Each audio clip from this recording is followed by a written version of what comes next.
Hi everybody, I was going to do a cool video to make it look like I'm somewhere magical in the background, but I don't think this is how it's meant to work, so I'm going to just not do that. I just thought I'd do a quick video to show you what materials I use and why, and just a little bit about my style and things like that. It'll be useful if you're another artist who's just starting out or would like some handy tips that you might not have already known. So yeah. So I thought I'd start with, I don't know if you're one of those artists that gets sick of trying to clean your palette or just layering over the top and you can't work out what's what. So I thought a good heads up is these tear off paper palettes. So Trago Mills, if you're down here or somewhere like the Range, I bet we'll do one. Yeah, they're great because basically they're kind of like a wax finish, and when you're ready to get rid of that dirty palette and get a new one, you can just rip it off and start fresh. Downtown we let it go, sunset high and our bodies low. Basically, I thought I'd go through the process with you. So what I tend to do, I like to work on canvases just because I think they look more professional, they give a nice texture. I think it's great rather than having it in a glass frame. You can see the actual paint, but everyone's different, of course. But initially what I do is do a little sketch out in pencil, or if I paint my background on first, I'll do it in white pencil or something.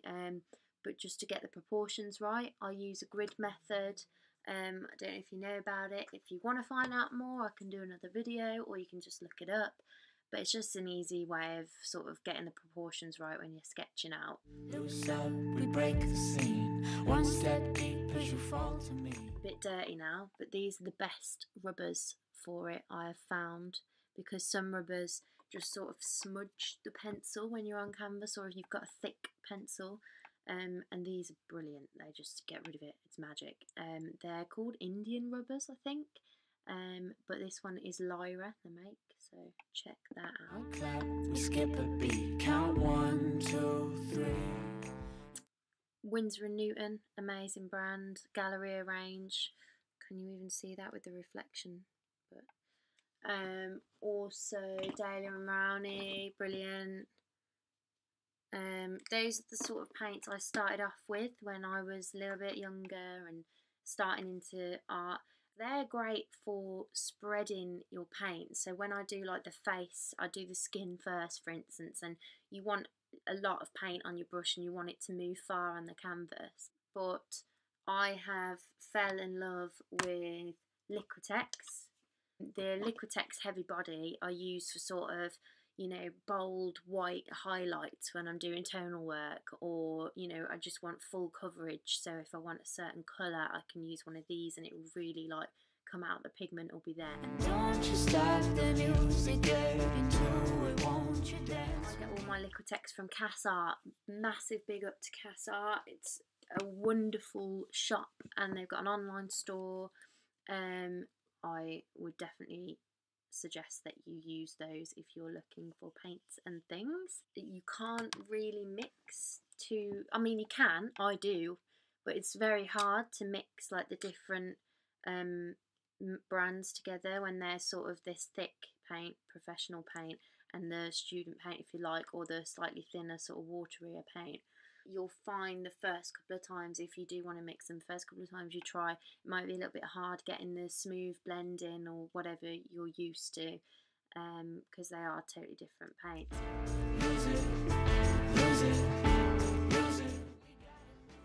Okay guys, so I've got a little example here. This is the sort of canvas board, which shows, it's not focusing, but shows the texture of the paint a lot better than, for instance, just a notepad, which is very smooth and shiny. I've got my heavy body white acrylic from Liquitex here, and as you can see, it's sort of a lot thicker than the sort of glossy, runny Winsor & Newton. But yeah, so if I use this paint on these dark patches here, so you can sort of see on the canvas, it drags and you get the texture, whereas on the notepad you do get it, but if I get the same amount of paint on my brush, it drags a lot further. So yeah, if you want a smooth finish, then paper is not that bad. It's all right. You can use it in a frame, have it in a frame. But if you want a nice sort of textured piece, this one.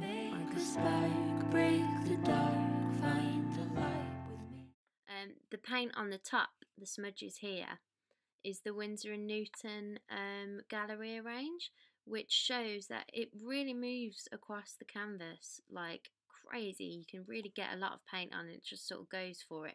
But you do see the paint underneath, you see the colour come through. I don't know if I get a little bit closer. It's kind of that see-through-y look, whereas below it is the Liquitex range, the heavy body. And although it sort of stops quite soon and you get that dry brush, which can be really nice if you want it, if that's what you're looking for, it does give a full coverage here, like a real block colour, and you don't get any of that see-throughness. So it's great if you really want to get a good colour on, or if you just want some highlights and you don't want to have to keep layering the paint on and on and on. Who we are from the start, won't you dance? One of the brushes I was using there was actually part of this little pack here, white synthetic from Cass Art. They are amazing. This pack was great because it wasn't very expensive. As you can see, I think it says there $14.95, but for the amount of brushes in there, it's brilliant, and they're really good quality. It is, so they're super soft and like really sort of lovely to paint with, but still firm at the base, because I find a lot of paintbrushes are just a little bit loose and you don't really get a good splodge on there. Make a spark, break the dark, find a light with me. I picked up some cheap, I think from the pound shop or something, some cheap sort of bristly normal paintbrushes that you, I don't know, paint your woodwork in your house with or whatever. And they're just that bit harder and bristlier, and they sort of give a great sort of dry brush technique. You can sort of see the edges. I've gone for like a dry brush sort of effect, where I've sort of just ran out almost of paint, just to create that sort of DIY sort of look. Who we are, chasing stars, won't you dance? Okay, so I don't want to bore you too much, but as I've shown you most things, little examples of generally what I do, what I use, thought I'd just talk a little bit about my style. Don't want to go on too long. I've got this little one of Tom Hardy, one of my favourite actors and amazing men. I don't know if you can see, I might be better to use the other camera, but if I get up close, you can sort of see that there's no real lumps on the canvas of paint. Even with this dry brush, it's quite smooth and flat. So I use my paints quite thinly. I put out tiny little splodges and I try and get as much out of it as possible. I don't know if that's because I'm a cheapskate, and I don't like to just use loads of stuff and not care about having to buy more. Maybe that's what it is. Don't you stop the music, get into it, won't you dance? I have been stumped a lot of the time when I've been painting with my canvas. I've thought it's the paints that must be watered down, or I've got dodgy paint somehow and they don't cover on the canvas right. And I know I've said that some paints are thinner than others, but one thing I've found is if your canvas is not gessoed properly, which is like the initial sort of coating that they put on. A lot of places will say it's triple primed, but you've just got to be sure. I've found that like you can sort of feel with different canvases, it feels really rough and dry, whereas this one, for instance, was sort of really smooth and just like you could feel the layers almost of paint.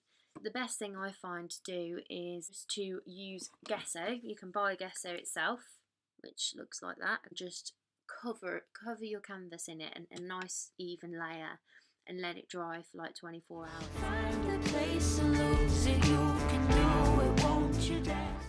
So yeah, that's my video. If you want to see any more, or you want any more advice, let me know and I'll do another one. Have a good day, everyone. Thanks for watching.